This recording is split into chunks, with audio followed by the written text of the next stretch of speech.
know about Baltimore, but Ferguson was definitely named. Yeah. Hey, everybody. All right, let's get started.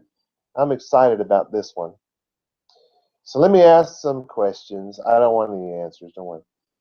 Is God the only being in this universe that has any value? I mean, do you have value? Do I have value? Be arrogant to say yes if someone asks you, right?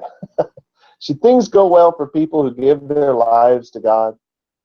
Is there a lack of faith on the part of God's children who are poor? How about people who are rich but lost everything?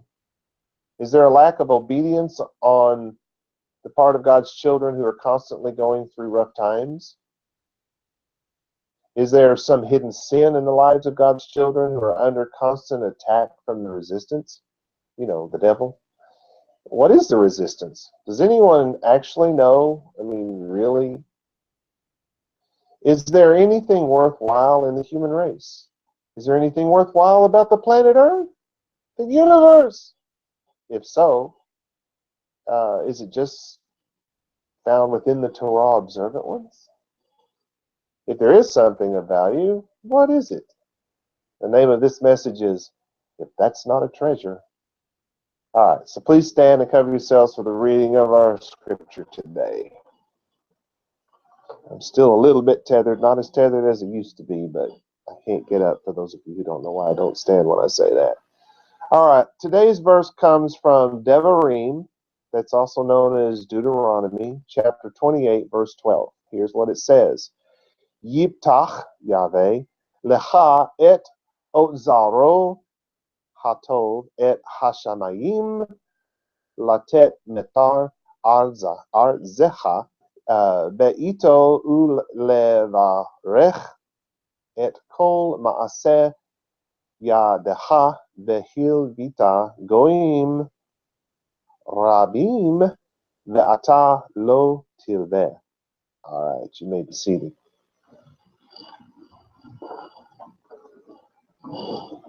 Glam squad, am I pretty? Yeah, all right. They're saying there's no hope. All right, we begin with Yiptach, which is literally he opened. It is from Patach, which is to open, as in to open the eyes, to open a door, to open a book. Something many children today have never done. I'm just kidding.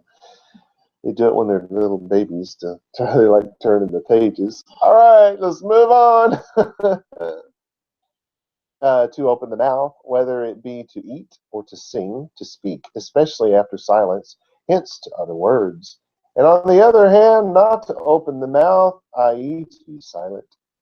To open anyone's mouth said of God, i.e. to cause one to speak who had been dumb or not fluent. To cause one to speak who had been dumb or not fluent. You realize when you hear people say that Moshe is his real name, but they call him Moses. They say he was a stutterer, and they always like to stutter when they say it. Moses, this is a stutterer, right? Because he said he was slow of speech. Oh my goodness, no, he was not.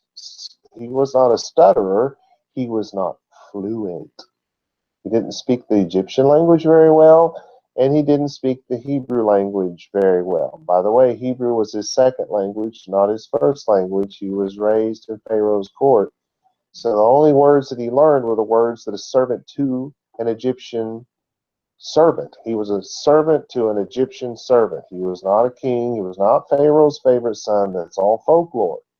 What he really was a slave to a slave. And he was treated like an animal. He only needed to learn the words necessary for him to perform his duties. All right, so I just thought I'd throw that in there. That's free. You don't have to send me anything extra. Although if you want to, anyway. So you get the idea. It's to open. It's to be liberal towards someone. You open your purse to them, or you open your gifts to them, if you, as it were. It's of besiegers who open the gates. I think we've said enough about that. The next word is Yahweh. It's the proper name of God. He only has one name. He doesn't have like 40,000 names. You see these books, the 70 names of God, the 45 names of God, the 150 names. God only has one name. It's Yahweh, and it is pronounced Yahweh. It is not Yahweh. That the Germans did that because their W made what sound? V. It wasn't a Volkswagen. It was a Volkswagen, right? Because the W makes a V sound. So they put the W. That's where that comes from. The late 1700s all the way through the 1800s, when they were transliterating God's name, they put the W in there. That found its way into English Bibles and became Yahweh. So his name is Yahweh. It never was Yahweh. And it's certainly not Jehovah. That's a whole nother subject. That's followed by Lecha. Oh, I guess I should say, oh, were those books all wrong? Yeah, they're all wrong. Those things when it says Yahweh Yireh, or they'll probably say Jehovah Jireh. Oh my goodness. It's God the provider. If God provides for us, then we call him Yahweh Yireh. If God gives us peace, we call him Yahweh Shalom. If God gives us salvation, we call him Yahweh Yeshua. Hello. Yeah, they're the attributes of God, not his name. His name is simply Yahweh. Okay, so it's Lecha, that's to you. Et is the pointer, has no meaning. It points to the next word, which is Zahro, which means, well, literally, treasure he, or treasure it. It is a treasure. A treasure is something that is stored. As of corn, is it considered a treasure because they store it? Food, provision, because it's stored. So you should get the idea that a treasure is something that you store. It's especially of gold and silver and precious things because you put them in a special place. You store them up for later. You know, people are buying gold now because they don't trust that America's financial system is going to, they worried that it'll collapse, so they buy gold. And then if it does collapse, then they have something that's actually worth something, as opposed to people holding dollar bills that mean nothing to anyone now. They're not even worth the paper they were written on. So it's precious. It's something of value, and you're going to put it away somewhere safe. These are the ideas that you're supposed to get from this word. So they called the temple was a treasure, but the temple had a treasury. It had a place where they held all the money.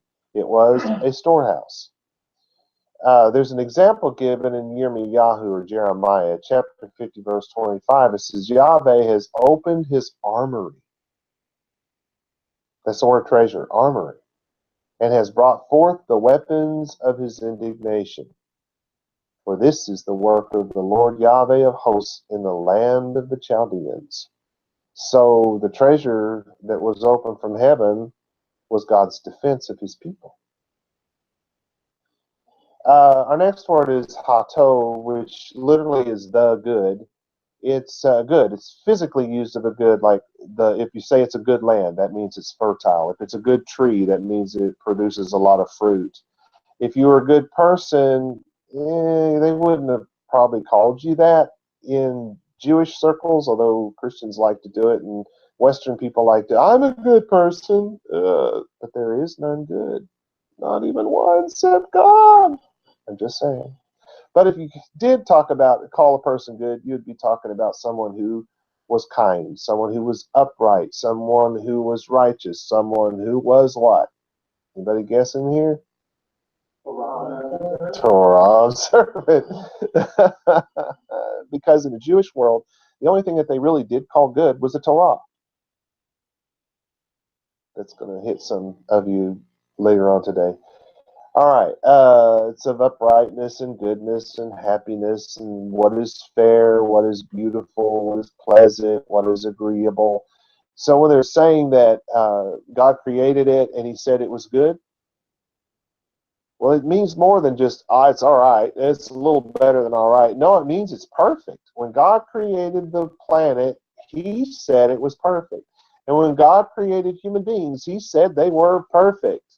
Everything was created exactly the way God wanted it. Because God's the one that said it is good. And it means perfect. It means it's beautiful. It means it's perfect. It means it's agreeable according to his plan. And it's supposed to be cheerful and merry as well. Anyway, the next word after that is et. It's a pointer. It doesn't really have a meaning. It's pointing to the word hashamayim. the heavens, the skies. It is of the heavens, the firmament, which seems to spread out like a vault over the globe, as supported on foundations and columns. You realize it talks that way in the Hebrew Bible? Probably not, because it doesn't say it that way in the English, right? But the Hebrew Bible talks about the heavens being held up by pillars, by columns. That's for another lesson. So anyway, so it's held up in the air, and it's the place where the rain falls down from. It's through the doors of the floodgates of the heavens, the water comes down, right? It's thought of as the abode of God because he lives way out there somewhere. Because you realize that the heavens begin at where you stand. They begin at the ground, and they go up to infinity, if you will, and beyond. And somewhere up there, God lives, and his messengers, his angels, they all live up there as well. It's not just that it's way off in the wild blue yonder. It comes all the way down to the ground. That's the heavens. This is followed by la tet, which is to give. It's from the word Natan. It's where we get the name Nathan, because somewhere along the way, linguistics decided to put a th sound or th in place of the t sound. So where it's Natan, it was Nathan, and then that has slurred to Nathan. But the word is Natan. It's to give. But it's more than just to give. It is to cause to receive. It's always reminds me of my favorite story. A man once told me he was going to give me a boatload of money, and he invited my wife and I out to dinner, and he opened up this little box or little camera bag, and it was stuffed literally full of money. And he held it out and showed it to me, and I was like, oh, I'll take it now. He was like, oh, I'll give it to you tomorrow. Hadn't seen him since. He forgot to cause me to receive. He did not cause me to receive. If you give somebody something, you cause them to receive it. It doesn't. You haven't given them anything if it's just talk. To deliver into the power of anyone. So if you have a prisoner that's in the state custody and they're remanded over, handed over to the federales, then they've been given over to someone else's custody. To yield, to bear fruit, as in a tree, it gives fruit. To have compassion for anyone is to give them compassion. If you are compassionate toward them, you have given them your compassion. If you say nice things to them, you have given them nice words. So anyway, don't mess up the difference between giving someone nice words and actually giving them the things within your words. Just saying. I always remember the cause to receive part. Just kidding around. Is there anything else important I should say about give? I think everybody knows what that is. The next word is matar. That's rain. It differs from a shower. It's not of just the pouring down. It's just rain. It's just a word for rain. And remember, in Hebrew, a noun is a noun is a noun is a noun. There's no deep-seated thing hidden here. It's just rain. Then that's followed by art zaha, which is, it's from Eretz. It's land. So it's your land. Land you literally, so it's your land. It's of the earth. It's like we used to say orbis, of the globe. Opposite to the heavens, the land, opposite to the sea. It's use of the word for country, for an island. It's used of dirt. What else can we use it for? The land of the living, the land you're standing on, the land that you own, the land, your continent can be considered a land. You follow what I'm saying? It's used in all of those ways, and that's important for us to know. That's followed by beito, in time, he literally, so in its time. Because remember, he and it are the same thing in Hebrew. In its time. So time is, it's time. It's exactly what you think of. But it can be boiled down to a certain time, a specific time, and it can be used of eternity. And you realize in Hebrew, there's the eternity that came before and the eternity that comes after. Just saying. Then that's followed by ule varech, and bless you. And bless you. It's to bend the knees. Very important that we understand that to bless is to bend the knees. And it comes from the idea of a camel. They get them to bend down, the camel master. I used to know what they were called. I never can think of it. But whatever they're called, shepherd, I don't think is the right word. But the camel master gives them a command so they go down on their knees. Then you either load your goods onto it or you offload your goods. But when they offload, this is where the blessing comes in. They bend them at their knee next to a water source and get them to drink, and they will feed them and they will give them rest, and that's the blessing. And most importantly is for us to understand that it's to give us rest. So the primary notion lies in the breaking and the breaking down. So it's in the taking off. The main thing is what they're saying here is the main thing you need to know is that it's in the breaking down and the taking off and giving you rest. Rest from the weight of your burden, right? Because you're being compared to this. I hope you understand. Then et shows up again, the pointer. The next word is kol, which is all in its totality. So all of what? What are we pointing toward? Ma'aseh. You guys have heard me say this before. Deeds, works. It's a noun of action. A noun of action. You're like, what? Isn't that a verb? Well, in Hebrew, they don't really have nouns and verbs. That's an English thing. In Hebrew, the nouns can have action, and this is one of them. Because it's not, a work is something that is done. It's something that you do. It's not something that you say or something that is. It's of men. It's of the work that they do, the work that they produce. Of God, it's used of the things that he does, whether it's creating the world, the heavens and the earth, whether it's separating the land from the sea, whether it's separating taking the man and opening him up and making a woman and a man out of it. Those are the works that God does. The air that we breathe, that's from God's work. The fact that we can talk and we can think came from God's work, the thing that God does. And the thing that we do, the job that we do, the thing that comes of what we've done, those are our works. And then there are the works, of course, of the Torah, right? But it's produced by labor, and it produces a good. So it is an action. It's not, you can't think of it as a noun. You have to think of it as a verb if you're going to understand it. Then it says yadeha, and it's literally hands you. So it's your hands. It's of the human hand. So the works of your hand, the things that you do with your hands. Then it says vihil vita, which is and lend you. So you will lend and you will lend. The word is lava, which is to adhere, like to glue something together, to be joined closely to anyone. So if you lend money to someone, you're joined to them until they pay you off, right? And if you borrow from somebody, you're joined to them until you get it paid off. So the word for lend and the word for borrow, lava, it's the same word. Remember, this is what the word primitive. This is a primitive language. So they'll use one word many different ways, won't they? All right, so then it says goyim, which is nations. It's a people, properly a confluence of men.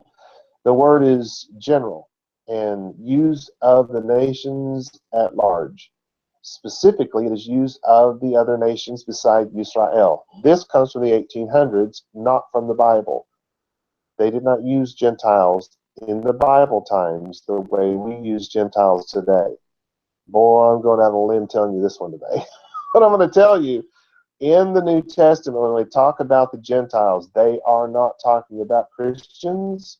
They are not talking about Romans, Italians, or any of the other nations. They are talking, when they say Gentile, that is a Hebrew word for nation. And there were only 12 nations among the Jews. So the Gentiles were the Jews that lived in the other nations, is one way it was used, or they were one of the 12 nations. In other words, the only Gentiles that the New Testament talks about are Jews. that either don't speak Hebrew, they were called Gentiles. Actually, they would call them barbaroi in Greek, or barbarians in English. They actually use the word for that. Because if you were a Jew living in another nation, let's say you live in Italy, and you're born into a Jewish family, even if you go to the synagogue, if they're teaching you from the Septuagint, which is Greek, rather than the Torah, which is Hebrew, you were called a barbarian. You were called, that's where you get the idea of a Gentile. We think of it as not being a Jew, but it is a Jew. But this was a Jew, this was the lower of the Jews who did not speak Hebrew. And then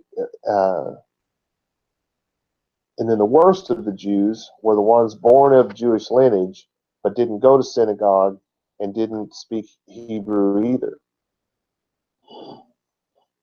Just throwing that out there. The next word is rabbim. It's the plural of rabbi, right? Only it's not being used that way. It's from its root, which is rav. And rav is, no, they used to say multi. This is a word they used in the 1800s. It's many. It's of continuous things or of collectives which contain many parts, many individual things. It's to be great, to be large, to be vast. It's even to be powerful, and it's to be elderly, like our friend Glenn. He is great. I knew I'd find a way to sneak that in. It's of a master, one who is skilled in any art, or not like a master who has a slave. A master, somebody who's mastered his trade.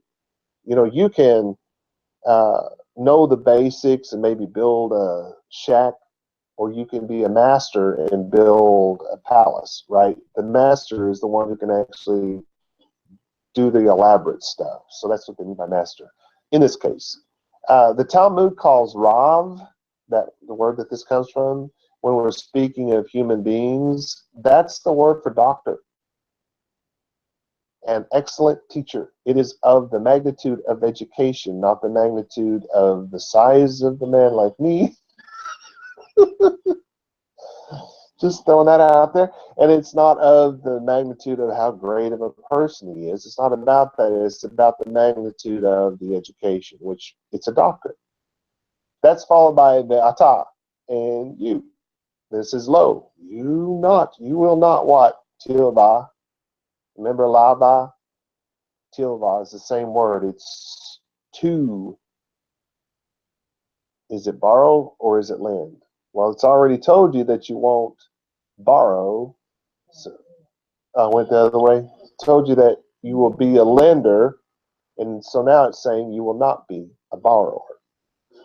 So here's the amplified, wild-haired, crazy, almost non-understandable version of Devarim. That's Deuteronomy 28:12. Yahweh shall open to you his fertile, kind, upright, happy, fair, beautiful, pleasant, agreeable, great, excellent, cheerful, and good provision, precious things, storehouse, and treasure, the heavens to cause you to receive, allow, permit, set, put, place, impose, impute, inflict, constitute. That's all the stuff from Give. And give the rain to your land in its season, and to bless all the work of your hands. And you shall lend to many nations, but you shall not borrow. All right, so here's the real translation of Devarim. That's Deuteronomy 28:12. Yahweh shall open to you his good treasure, the heavens, to give the rain to your land in its season, and to bless all the work of your hands. And you shall lend to many nations, but you shall not borrow. Now, there's something I need to point out before I move on. He's going to open his good treasure, that's the heavens. He's going to give you the rain on your land in its season. Does that mean that's all you get from heaven is rain on your land? No, it's just like after every meal, we bless God for the good land, right? What does that mean? Everyone here knows. We bless God for his provision. So the treasure in heaven that comes down in its due season is the provision, the stuff that God provides for us, the things that we are in need of. But we are going to find out that God gives us much more than what we need. He gives us our wants as well. Not always, but from the treasure of heaven, we get for sure our needs, and they come in their due season. So they don't always come when we want them to be there, but they will come when it's the right time. And He'll bless the work of our hands,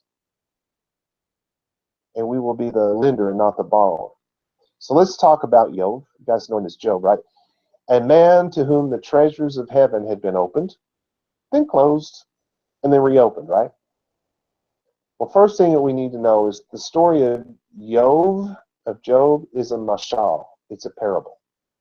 And within that parable are embedded many meshalim, many other parables. Because if you've ever read it, you know this is, and Job spoke this parable, right? So you have parables embedded inside of a really big parable. Well, that's kind of what you do in Hebrew. That's the way they talk. It's the way they think. It's been going on for a very, very long time. So it shouldn't surprise anybody. This is the first thing that we have to know. We should not take this literally. Oh, so you're saying Job and his stuff didn't happen? No, I'm not saying that at all. Just because it's a parable doesn't mean it's not based on a real thing. Generally, it is. But we have to be able to see it not for what's literal, because literal doesn't have anything to do with Jewish teaching, with Jewish Bible, Jewish thought. It's supposed to get us around all that stuff so we can understand the bigger picture. You know what I'm saying? You can understand what's beyond the words.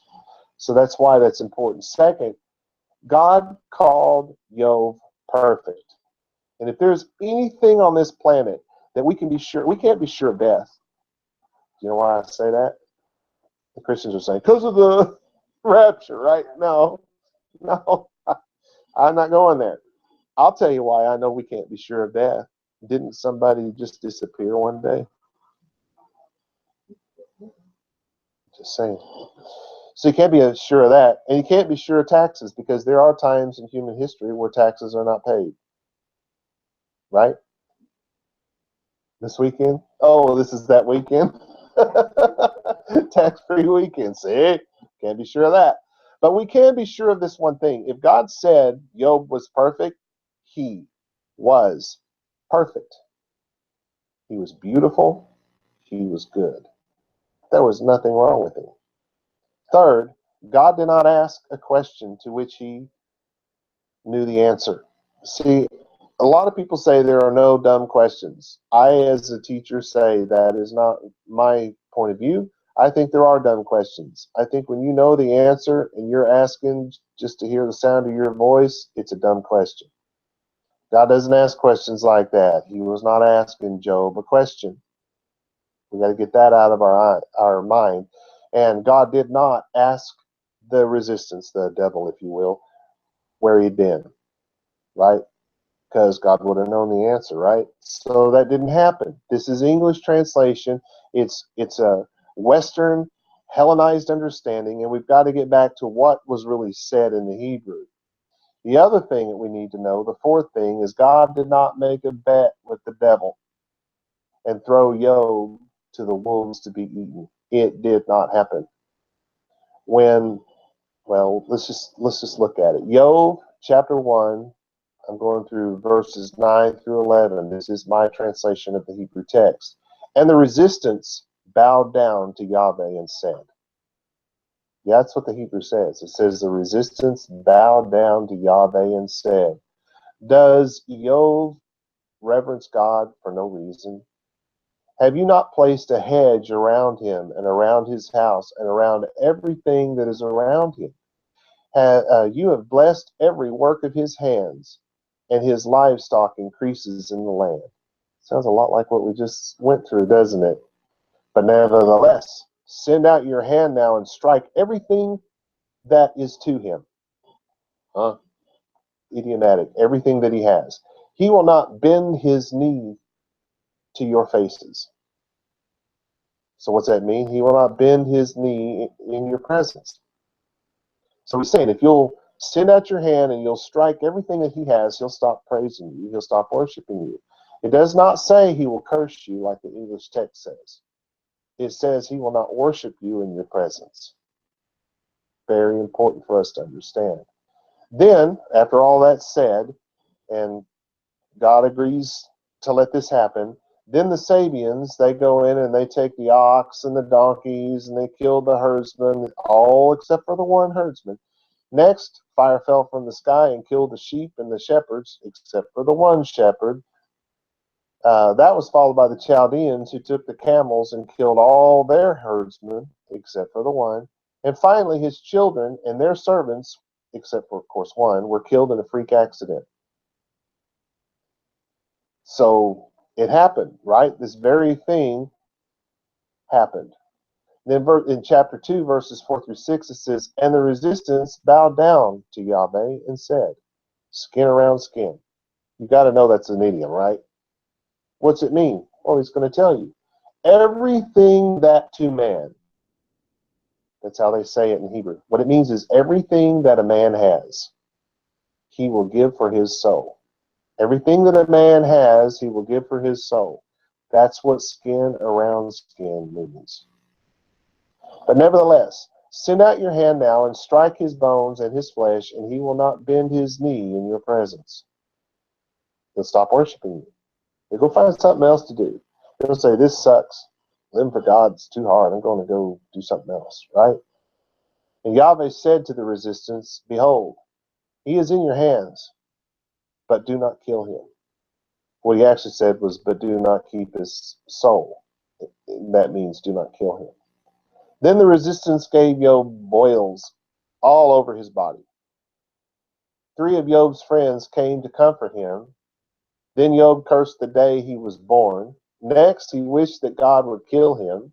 Then Job bitterly complained to God and asked, "Why me, Lord? What have I ever done?" Anyway. And finally, we have a very long argument over why God would let this happen to Job and his children. The sons of God, remember that? That's how it says it. The sons of God came before Yahweh, and the resistance was with them. You're going to see, and Satan was with them. The word ha-satan in Hebrew, the resistance, it means the resistance. Somebody went in later, way after the fact, and capitalized Satan, and it became the Satan. And thus Satan eventually became the devil, the Diablos, the demon, right? They turned something that is not human, that is not even a thing, into a thing. It's like if I talk about a post or a pillar holding something up and I capitalize the P, all of a sudden it's some guy named Post. That's exactly what just happened. The sons of God are the Torah observant Yehudim, the Jews. In this case, a son of God came to God in prayer and brought his greatest fears. He brought the resistance with him. Let's move on. Let that percolate a while. I want to move to something from the New Testament. Second Rabbani, you guys probably know that as 2 Corinthians chapter 4, verse 7. I don't want to go through all of these for time's sake. I'm going to run through a little bit of it. It starts off with echomen in Greek, which means we would say yesh in Hebrew.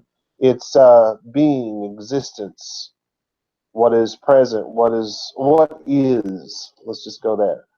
This is, but the tesauron, the treasure. That's our word for treasure. The thing that is laid up, that is stored up, the thing that is precious, like gold. Remember that?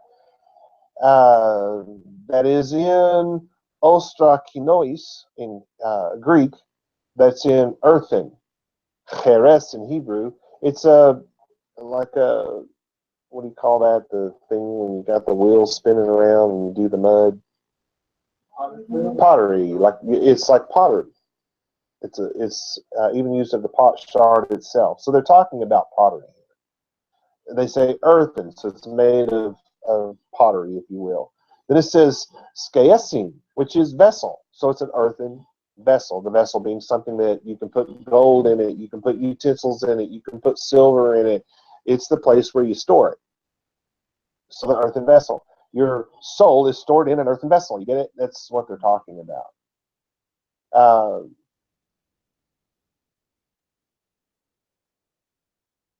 Then they're using hyperbole in Greek. It's Terah in Hebrew. It's a cord, a rope, probably something that's hanging over. It's the leftover, something that's beyond what's necessary. So why do they say a rope? Well, when you were making a tent, you used a rope, you tie it up. You know that extra that hangs off? It's just extra. It's just out there. It's just more than you needed, right? It's the leftover, the extra. Extra is really the word we need to connect that to. It says, so there's something that's over in abundance, some leftover that's in this earthen vessel. And then it says in Greek, dunameos, duname, dynamite. That's where we get the word dynamite. Strong, mighty, impetuous, sometimes used of a hunter, commonly of impetuous soldiers, a hero, a mighty hero, the mighty God. You get it? Blah, blah, blah. Then it says God, Theos in Greek, Elohim in Hebrew, blah, blah, blah. So here's my really wild-haired translation. Remember, this is Second Ravani, which is 2 Corinthians 4:7. Truly there exist to us precious treasures that are laid up, stored away in these worthless earthen vessels, excellent abundance and excess beyond measure and limit from God and not us. So here's the regular translation. And we have this treasure in our bodies, that this power beyond measure is of God, not from us. So if there is a power, if there is something that is a treasure that is in us, it came from somewhere else. It didn't come from us. That's what we need to know. Now we can compare that to Yohanan or John chapter 3 verse 27. It says, Yohanan answered and said, or John answered and said, a man can receive nothing except it be given to him from Yahweh. Can receive nothing except it can be given to him from Yahweh. Well, let me throw something else in here for free. People say God is in control. And I was reading just yesterday about one of the presidents. I don't remember his name. He was the president at one of the Ivy League ones. He started off as a school teacher, I think, or a history teacher, worked his way up. Princeton. He was the president of Princeton, then he became the president of the United States. It was his first real job.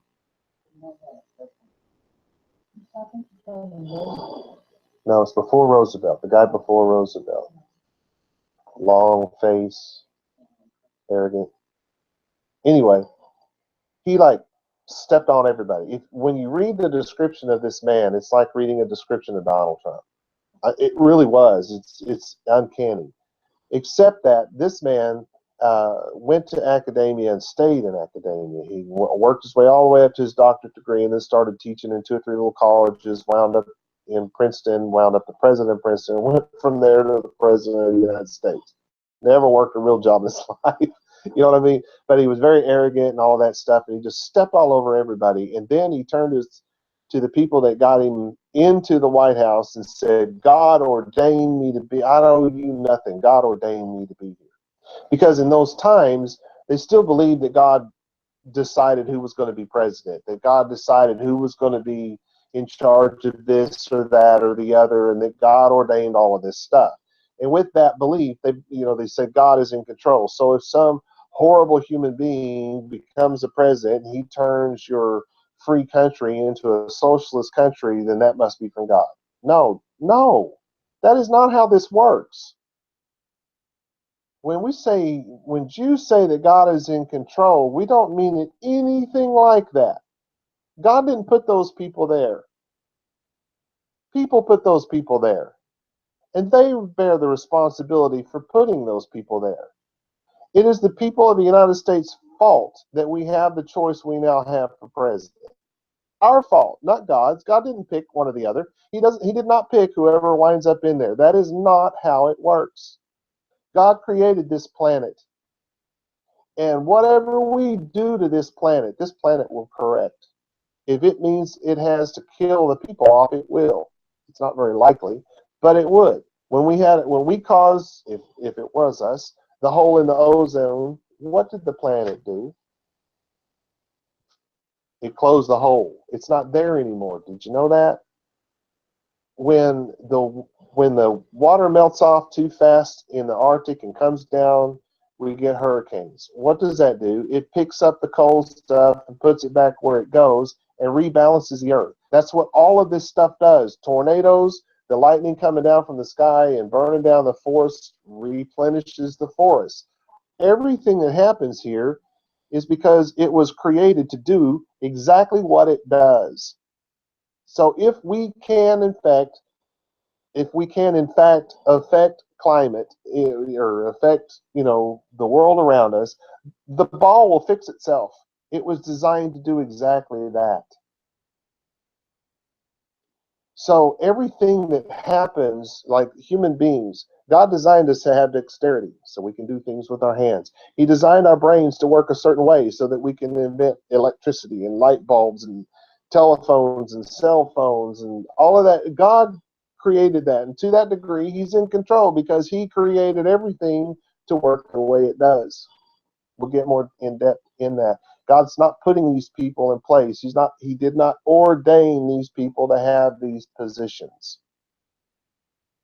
It's because he created humans the way he created them that everything goes the way it goes. Now, if we go on to Yochanan or John, and we're actually in John already, but if we move on to verse 30, it says, he, speaking of Yeshua, he must increase, I must decrease. That could be the best advice we'll ever get. If we let the Messiah, if we let God increase in our lives, in order for us to do that, we will have to decrease. And then in Yochanan or John 15:5, it says, I am the true vine in your English text. What it really should say is, Mashiach is the Torah. It's an idiomatic phrase. Mashiach is the Torah. That's how you say, I am the true vine. Then it says, and you, and it's speaking of the people he was talking to at that moment, not you and I. It could be applied to us if we do what they did. If we don't do what they did, all bets are off. He's not talking to you. But, so at this moment, he's saying, and you, the Talmudim, you are the branches. You are the result of the Torah that has been placed in you. He that remains in the Torah, he that keeps on living the way I just taught you to live, he that remains in me, and the Torah, I remain in him. As long as you are Torah observant, God is in you. If you become un-Torah observant, God is not so much in you. That's how you get God in you. What did he go on to say? Oh, and if this happens, if God remains in you, if you remain in God and God remains in you, then he says, this one will bear much fruit. But then he goes on and says, but without me, without the Torah, you can do nothing. You can't breathe without God. You know why? Oh, I'm an atheist. I don't believe in God. You can't breathe without God. You know why? Because God created you to breathe. He created your body to do it automatically so that you didn't have to think about it every second of the day. You can't do it without God because he created it that way. For the last 2,000 to say 2,500 years, man has been trying to fix the mess that he thinks God made. At the early stages of Hellenization of the Eastern world, Gnostics and others began to teach that Yahweh messed up when he created the heavens and the earth. They began to teach that Yahweh created the evil devil, and thus Yahweh himself was evil. God created the heavens and the earth perfect. Anything and everything that man throws at this planet will be corrected by this planet if it needs to be. Every human was created perfect in the image of the perfect God. Humans do not need to be fixed. For every action, there is an equal and opposite reaction. Are you hearing me? This is science now. For every action, there is an equal and opposite reaction. If there is good, there will be bad. If there is life, there will be death. If there is wealth, there will be poverty. It is a perfect design according to the perfect plan of the perfect, non-evil Yahweh God. We go on to the next verse. I'm going to skip down to just the translation. It says, my translation of the Greek, we are trampled in everything, but not crushed. At a loss, but not in despair. How's that perfect? It's perfect because it's the design that God put in place. Going on to the next verse. Let's skip through all the other stuff too. My translation of the Greek. We're persecuted but not forsaken. Knocked down but not destroyed. See the equals and the opposites. You see the balance. We're persecuted but we're not forsaken. We're knocked down but we're not destroyed. In the next verse, I'm going to go on to my translation again. Therefore we do not give up. And if also our outward man dies, yet the inward is renewed day by day. So if your outward man dies, how are you renewed day by day inwardly? They're talking about the outward man. This is an idiom. It's to self-rule. If you give up what you think is your right to rule yourself and realize that you weren't created to rule yourself, you were created to be ruled by God Almighty via His law. If you give up that right to self-rule, you are renewed inward day by day. It's a journey.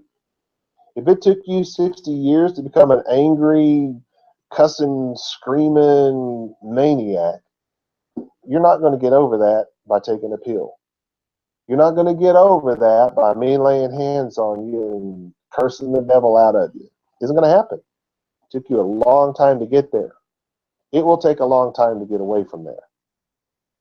Probably not as long as it took you to get there, but it will be a while, because this life that we live according to the Torah is a lifestyle.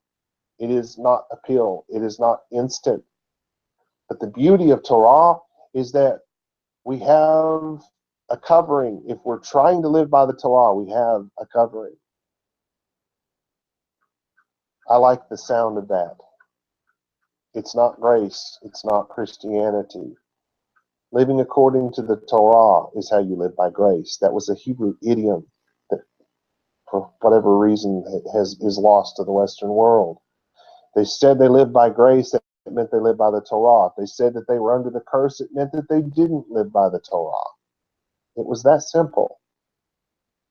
Now, in verse 17, it says, for the insignificance of our tribulations at the moment work for us a more and more exceeding eternal weight of glory. All of this stuff that we see is bad and destructive and, oh, life couldn't be any more worse for us, it's insignificant. In verse 18, we do not look to that which is seen, but to that which is not seen. For that which is seen is temporal, and that which is not seen is eternal. And here we go, taking it literally again. If we live according to what God said in His Word, we're living according to God telling us what to do. And we live according to what is not seen, because God is not seen. But if we live according to what feels right to us, well, that's not fair. I'm just going to cuss him out, right? Now we're living by the things that are temporal. Because the anger explodes, and then it's gone. Although you may wind up in prison the rest of your life if the anger gets a little too out of control. I'm just saying. Where's the treasure, Rob? Well, the treasure can be found in our weakness. And if that's not a treasure, I don't know what is. Still haven't told us, Rob. It is in our weakness that God manifests His power. Remember, it's His, not ours. It is in our weakness that the power of God is unleashed in us. And if that's not a treasure, I don't know what is. Still haven't told us, Rob. If the resistance that is inside us is trying to destroy our life, it is there by design to strengthen us. Because for every action, there is an equal and opposite reaction. If there is light, there is darkness. If there is right, there is wrong. If we're supposed to act a certain way, then there's going to be something that fights against it. It is God's design, and it is a perfect design. The resistance inside us tells us that we are not worthy of God's love and affection, and or we are not worthy of God's forgiveness. Isn't it there? Isn't that resistance there? Isn't that thing that's inside us fighting against everything that is right? Isn't that going to help to build our belief in what is right? Not sure you're following me yet. What are the treasures the resistance is trying to steal in us? Our peace. We can find artificial peace in a pill or a drink, but it has no lasting value. God's peace, the peace that passes all understanding, is extremely valuable. And the resistance that is within us, this is not a devil running around trying to do this. It's the resistance that's built into us. It is the opposite of what is good in us. It is the perfect design by God. It attempts, the resistance is pushing against it, trying to take it away. And shouldn't that tell us all the more to stay on the path? If something's always fighting against us, shouldn't it always be reaffirming that we should stay on this path? Because it's this path that brings peace. And this peace is worth fighting for. It strengthens us. How about our joy, our love, our happiness? Again, we can get it artificially in a pill. Or we can let God fill those voids with his power and his strength that is in this worthless vessel. And if that's not a treasure, I don't know what is. The value inside us is unimaginable, but it is real. We are troubled on every side because we have something extremely valuable inside us, and it needs to be taken care of. What is it? The power of God to overcome this world. That's what it is. If it's not a treasure, I don't know what is. We have never been worthless to God. In fact, we are so valuable to him that he died a cruel death to restore us to his chest. The value we have to him is not him and us. It's our love for him. And that's very valuable to him. The value he has to us is not only his love for us, but his power and glory in us. If that's not a treasure, I don't know what is. Will life be perfect when we come to God? No, it will not. It doesn't work that way. Look at 1 Capita, that's 1 Peter 4:1. Therefore, as the Mashiach's flesh suffered, that's the Messiah if you don't know, we also should arm ourselves with the same attitude. For he whose flesh suffers ceases from Torah rebellion. So if the Messiah suffered, we should pretty much figure that's going to happen to us too. But you know what? If we're fighting for that thing that is within us, if we're fighting for the good that is within us, then our flesh ceases from the Torah rebellion, because the fight is to follow the Torah. That's how you win the fight. That's how you engage in the fight. It is your sword, your shield, your helmet, your breastplate, your fighting boots, whatever those are, combat boots. That just came off my top of my head there. When we are self-controlled enough to live according to the Torah, our flesh suffers because it doesn't get what it wants. But our spirit gets the dunamis, it gets the power. We can't have it unless he gives it, right? In 4:12-16, this is my translation of the Greek. Beloved, don't be astonished by that fiery trial as if something strange just happened to you. But rejoice! You're in a fiery trial. This crazy man just said, rejoice! As you are partakers of the suffering of Mashiach, that you may be exceedingly joyful at the revelation of his glory. Do you know what they called the revelation, the Jews of the first century? The Torah. It was called the revelation. Verse 14, if you are insulted in the name of Mashiach, you are blessed. You're blessed. For the glory and Torah, the Spirit of God, rests upon you. Now, the part where it says, on their part, he is evil spoken of, but on your part, he is glorified, that's not in the Greek text. That's completely made up. Verse 15, but let none of you suffer as a murderer, or a false more, false teacher, or a thief, or a gossiper. Man, if you're a doofus, you deserve it. That's kind of what he's saying. But if you suffer as a Mashiach, do not be ashamed. It doesn't say Christian, that they didn't exist back then. The word didn't exist back then. They were called Mashiach. And since that didn't make any sense to people who spoke Greek, they changed that to Christiano, because Christiano in Greek means the same thing Mashiach means in Hebrew. I wish everybody knew that. Do not be ashamed, but glory in the name of God. Don't be ashamed because you're going through this trial. Glory in the name of God. Remember what the name is, the authority? It's the Torah. Glory in the Torah of God. Verse 10 says, therefore, it's 12:10.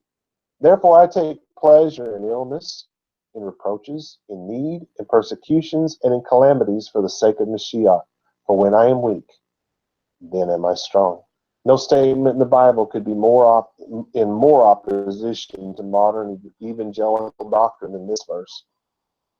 Strength in God does not come from large auditoriums filled with thousands of adoring fans giving millions.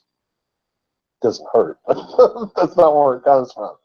Evangelical doctrine will not follow a man who is physically ill, poor, and lives in a 14-foot wide house, trailer house, on what we'll call the bad side of town. With or without God, you are going to suffer hard times if you live long enough. With or without God, life is going to dish out all it has. With or without God, you will have ups and downs, highs and lows. Without God, you will go through the low times with nothing more than your weakness. With God, you will go through your low times with his power and strength. If that's not a treasure, I don't know what is. With God, you have his strength to get through anything. Will you win the battle every time? No. No. Will you win the battle most of the time? Not likely. Will you win the battle some of the time? Well, that depends on how much control you are willing to place in his hands. If you spend your time crying, complaining, and boo-hooing like Job over your situation, you may lose. Wait a minute, he didn't. I said may, I didn't say you would. But there is always another day and always another chance to give God control and let the treasure in your worthless vessel, that's the power of God, win the day. In other words, you give in to God's will and you realize that God created everything the way it is and we're okay. You do that, you win the day like Job did. It is not complicated. It can be summed up in these words, and listen carefully. The world is controlled by the resistance inside them.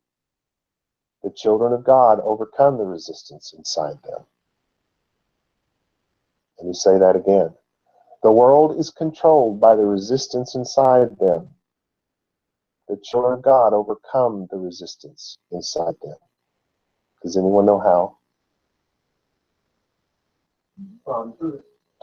If that's not a treasure, I don't know what is. Shalom, Beshalom.